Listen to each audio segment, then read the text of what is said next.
So mula sa acting kanina, singing naman tayo. Kaloy, kung magandang pasok ang taon lang din ang pag-uusapan syempre, ang bisita natin talagang na-manifest na yan. Nako, mula sa pagkanta sa TV hanggang sa teatro at ngayon, may sasalubungin na naman niya ang taon ng first ever solo concert. Yeah. Let's welcome Kapuso pop rocker Anthony Rosado. Hey, Anthony! Good morning, please join us, Welcome brother. Good morning. back. Welcome Salamat. back. Thanks Yeah. for having me again. Happy Hi, New nice Year. to see you. Happy New Year. I'm loving the hair. It's so cool, di ba? Pero, Anthony, how excited are you about your first ever concert? Well, sobrang excited ako kasi yun nga, na-mention natin, pasabog siya Yes. ngayong January. And I have so much to share and to showcase kasi sobrang tagal ko na rin hindi nag-concert. Last pa was with Mikey Quintos.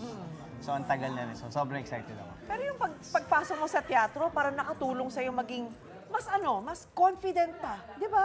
Parang nakikita ko yung change eh. Salamat. Ang dami ko natutunan sa theater. Ibang Tsaka theater, no? Iba-iba talagang training sa theater. Tsaka nandun yung training. At Yeah. syempre, you have to be confident kasi Yes, you have to. Makikita yan eh. Ilang beses kang sasampa sa stage. So, ayun. But we are all looking forward to it at congratulations. Salamat. Yes, We are proud of you. congrats. Anthony, live sa UH stage ang Kapuso pop rocker Anthony Rosado. Yay!